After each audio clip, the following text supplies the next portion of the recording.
Hi Oliver, hi Ben, Evie, Bella, Violet, Sebastian. Can do your little story. I'm going to read you a story from a book called Fantastic Mr Fox, written by an amazing man called Roald Dahl.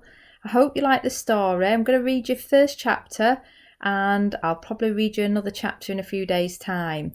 Got a little friend with me as well who also wants to hear the story. His name's George. I think some of you might have met George already. This is George. He's going to be sitting in and listening to the story as well. He really likes Roald Dahl, don't you, George? Yeah? Do you want to say hi to George? George is waving to you. Okay? Yeah? He says hello and he's really looking forward to the story. Okay? So I'm going to send you the story. You'll be able to listen to it afterwards and we'll read chapter 2 tomorrow. Okay? First chapter is called The Three Farmers. Down in the valley there were 3 farms. The owners of these farms had done really well. They were rich men. They were also nasty men. All 3 of them were about as nasty and mean as any men you could meet. Their names were Farmer Boggis, Farmer Bunce, and Farmer Bean. Boggis was a chicken farmer. He kept thousands of chickens. He was enormously fat. This was because he ate 3 boiled chickens, smothered with dumplings every day for breakfast, lunch and also for supper. Bunce was a duck and goose farmer. He kept thousands of ducks and geese. He was a kind of pot-bellied dwarf. He was so short his chin could have been underwater in the shallow end of any swimming pool in the world. His food was doughnuts and goose livers. He mashed the livers into a disgusting paste and then stuffed the paste into the doughnuts. This diet gave him a tummy ache and a beastly temper. Bean was a turkey and apple farmer. He kept thousands of turkeys in an orchard full of apple trees. He never ate any food at all. Instead, he drank gallons of strong cider, which he made from the apples in his orchard. He was as thin as a pencil and the cleverest of them all. Boggis and Bunce and Bean, one fat, one short, one lean, these horrible crooks, so different in looks, were none the less equally mean. That is what the children round used to sing when they saw him. Chapter 2. Already there. Mr Fox. On an hill above the valley there was a wood. In the wood there was a huge tree. Under the tree there was a hole. In the hole lived Mr Fox and Mrs Fox and their 4 small foxes. Every evening, as soon as it got dark, Mr Fox would say to Mrs Fox, "Well, my darling, what shall it be this time? A plump chicken from Boggis? A duck or goose from Bunce? Or a nice turkey from Bean?" And when Mrs Fox had told him what she wanted, Mr Fox would creep down into the valley in the darkness of the night and help himself. Boggis and Bunce and Bean knew very well what was going on, and it made them wild with rage. They were not men who liked to give anything away.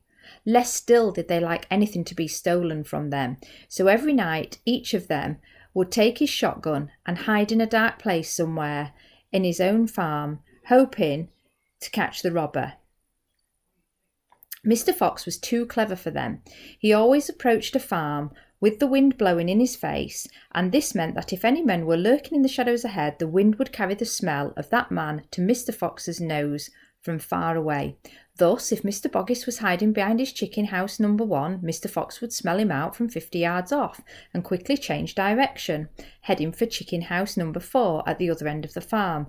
"Dang and blast that lousy beast," cried Boggis. "I'd like to rip his guts out," said Bunce. "He must be killed," cried Bean. "But how?" said Boggis. "How on earth can we catch the blighter?" Bean picked his nose delicately with one long finger. "I have a plan," he said. "You've never had a decent plan yet," said Bunce. "Shut up and listen," said Bean. "Tomorrow night we will all hide just outside the hole where the fox lives. We will wait there until he comes out, then bang! Bang, bang, bang!" "Very clever," said Bunce. "But first we shall have to find the hole." "My dear Bunce, I've already found it," said the crafty Bean. "It's up in the wood on the hill. It's under a huge tree." Shall we go on, kids? Shall we go to chapter 3? Yeah, Boris? You're not called Boris, are you? You're called George.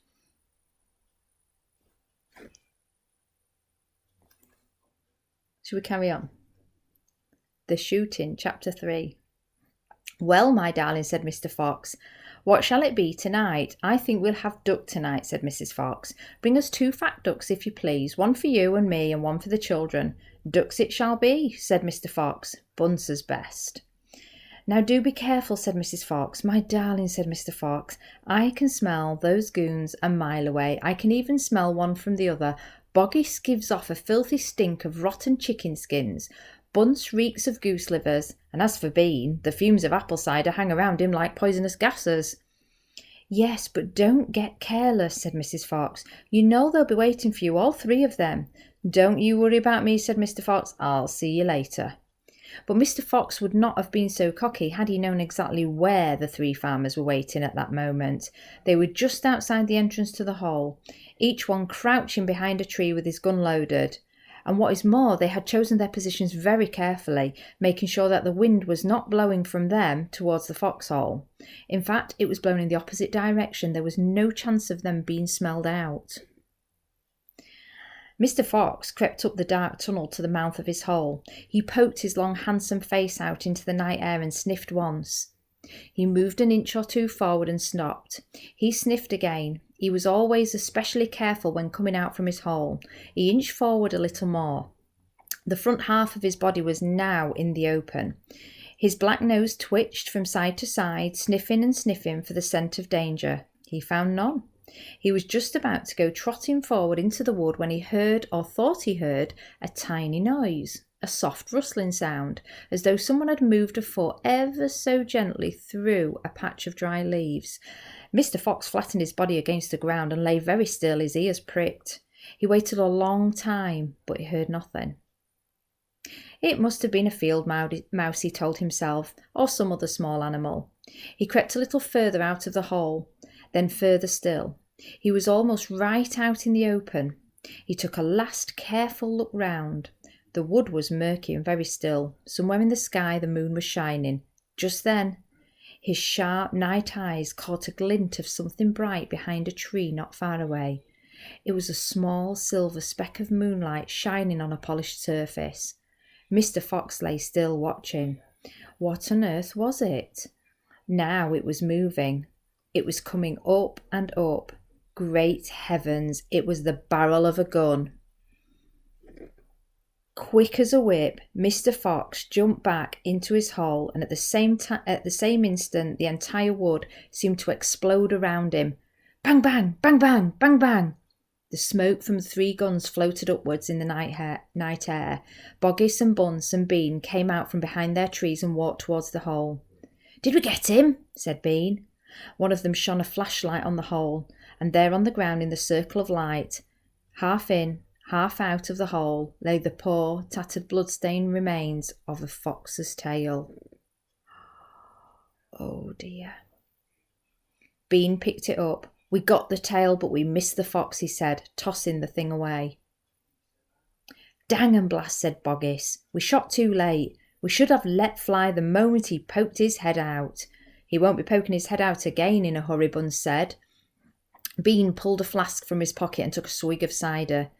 Then he said, It'll take 3 days at least before he gets hungry enough to come out again. I'm not sitting around here waiting for that. Let's dig him out.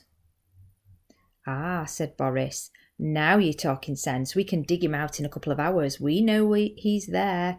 I reckon there's a whole family of them down that hole, Bunce said. Then we'll have the lot, said Bean. Get the shovels. So tomorrow, when we read a little bit more, we're going to read from chapter 4, The Terrible Shovels. Bye. Bye, Oliver. Bye, Ben. Bye, Violet. Bye, Bella. Bye, Sebastian. See you tomorrow.